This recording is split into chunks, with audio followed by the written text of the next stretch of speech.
on the news this afternoon. Riverside Chief Judge to begin impeachment probe against Governor Fubara deputy. INEC assures credible February by-elections in River State. Woman recount ordeal after kidnapping along Ruboku Iguruta Road in River State.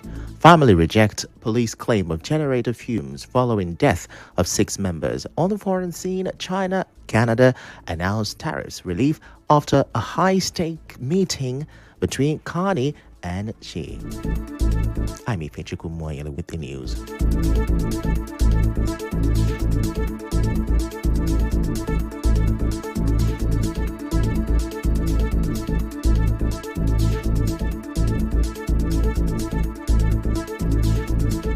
Well, the River State House of Assembly has called on the Chief Judge of the state to set up a panel to investigate the allegations of gross misconduct against Governor Siminalayi Fubara and his deputy Ngozi Odo. The Assembly members who made the call through a unanimous vote vowed to continue with the impeachment process. The lawmakers had earlier addressed a live press conference in Port Harcourt where they accused Fubara of allegedly using blackmail. While addressing journalists, the Deputy Speaker Dumle Mao said Fubara lacked the trust needed to address the crisis rocking the oil-rich state.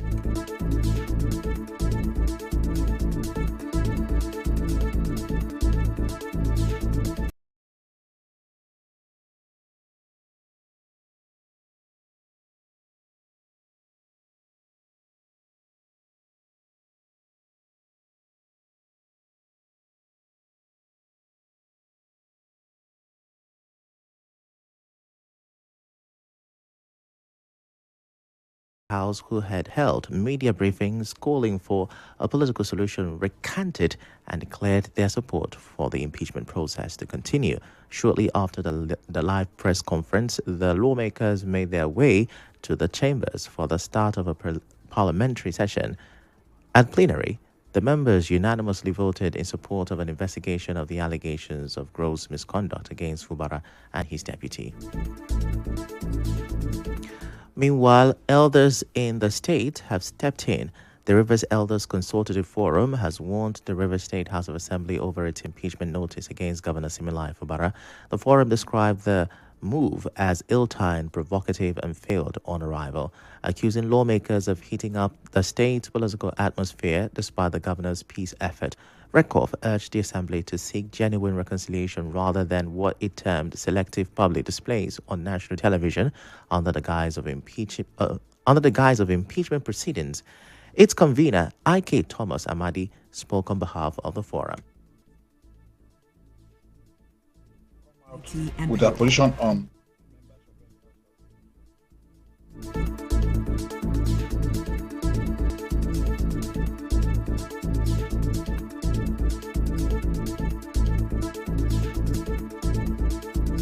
come out with their position on the members of the Rest House of Assembly accusing the governor of not presenting the budget. The governor with his cabinet prepared the budget, waiting for the Assembly to resume from their recess. If all of a sudden they cut short their recess and convened only to announce notice of impeachment.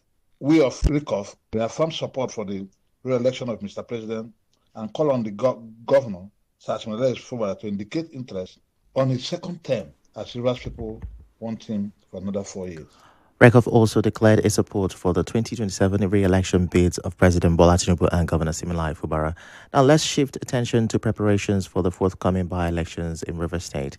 The Independent National Electoral Commission says it is committed to conducting the forthcoming by-elections in River State in strict compliance with the Constitution and electoral guidelines. The INEC resident electoral commissioner in the state, Gabriel Yomere, stated this during the stakeholders interactive meeting for the Ahoda East Constituency 2 and Kana Constituency 2 by-elections scheduled for February this year.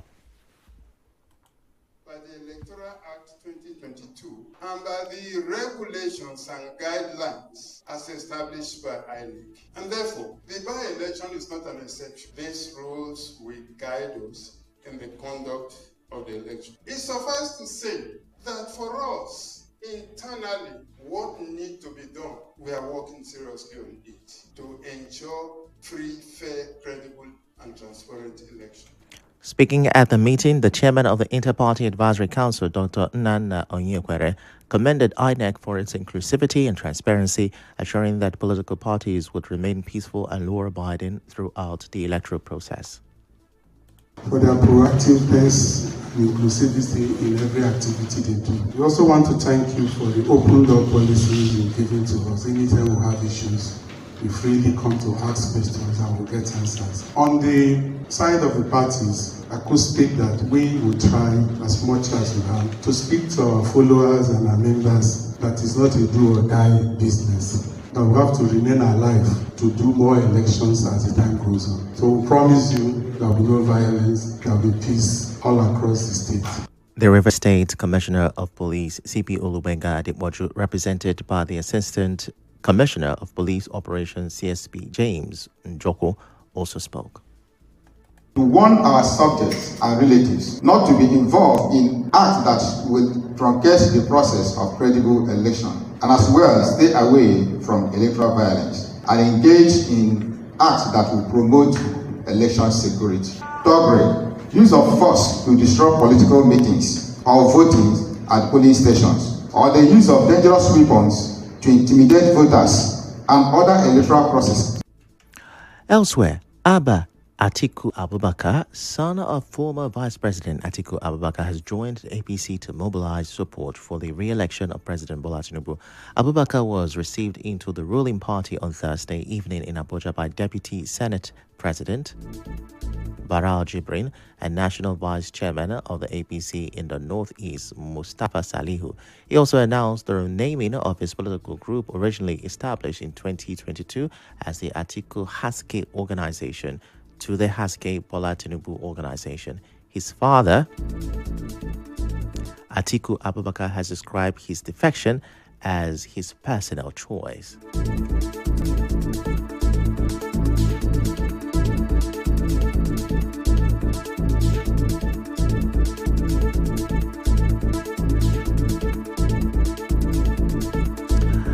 Well, let's quickly go on break. When we return, woman recounts ordeal after kidnapping along Group Oko Iguruta Road in River State. Stay with us.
You're welcome back, and now the rest of the news. Concerns over public safety in River State have resurfaced following a disturbing account of abduction along a major road in Port Harcourt. A woman, Abigail Okorie, has shared how she was kidnapped along the Oko Iguruta Road in River State. The incident happened around 8 p.m. on Wednesday when Okorie entered a keke, believing it was a normal public transport. Not long after the journey started, the keke turned away from the usual road, claiming it wanted to avoid traffic. Moments later, Okorie said she became unconscious, and when she regained consciousness, she found herself inside the bush, kidnapped by 3 men who were in the keke. I was kidnapped yesterday along Rupoko. I think I entered the one chant. Rupoko Igirita along the exit. There is a KK bus. I was coming back, so I was waiting for a vehicle and I saw that one. So I saw the vehicle, I stopped and I entered. So they were supposed to go straight. So I asked that this one you are diverting, where are you going to? They say they are trying to turn to avoid the hold up. The next moment, one brought out a handkerchief. So from there, where I saw myself was inside, I think it's Eche, because when I was coming out this morning, I think it's Eche. Well, the victim said the kidnappers threatened to sell her body parts to an Alahaji if her family failed to pay a 2 million naira ransom, as she was forced to transfer 20,000 naira from her bank account to a fintech account named Azimini, while a friend later sent an additional 30,000 naira after her family could not raise the ransom. So they were like, how much is inside the OP? I said, it's just 20,000. I've used the rest from there. They said 20,000, I think you can get that alive for this 20,000. Now I should do a withdrawal to a money point account they called for me. So I sent the 20,000. So they said, okay, now that who do I know I can call that will pay a ransom of 2 million? I told him there is nobody I can call that will pay a ransom of 2 million. So they said they don't want to transfer me to Alaji to cut my part.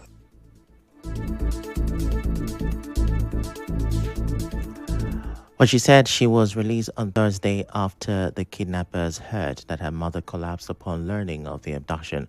Okorie added that she was confused after her release and only realized her location after meeting people at a nearby building site who told her that kidnappers often operate in the area.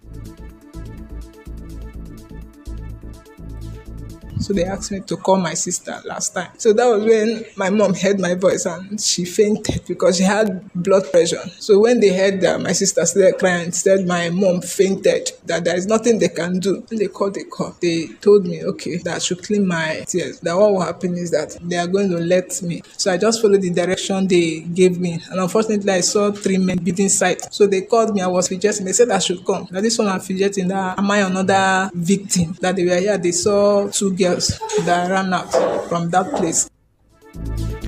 Now, she said she identified the place where she was held as Chokocho Inichi. While in captivity, Okorie said she could hear church activities nearby. She called on security agencies to increase patrols in the area to save lives, stressing that even with security checkpoints around, kidnappers still carry out their activities freely in the area. Well, another tragic incident has left her family demanding answers over the mysterious death of 6 persons in Eleme. The family of Theophilus Obele, the man whose lifeless body was found at his apartment in Ogale, Eleme, alongside his wife, children, and in-law, has rejected police claims that generator fumes caused their death. Brother of the victims, Godwin Ogosu, told correspondent Nnamdi Nwala that the position of the generator inside the 2-bedroom flat apartment was too far from the actual scene of the incident, adding that fluids were found on the bodies of each of the 6.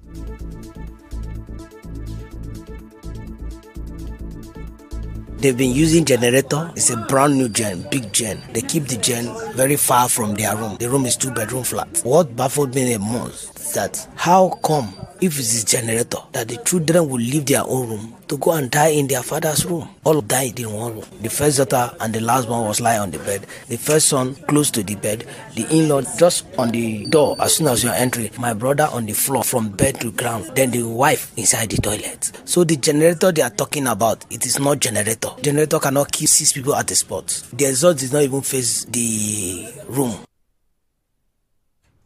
Ogosu believes that they may have been poisoned and is appealing to the government to assist the family in conducting an autopsy.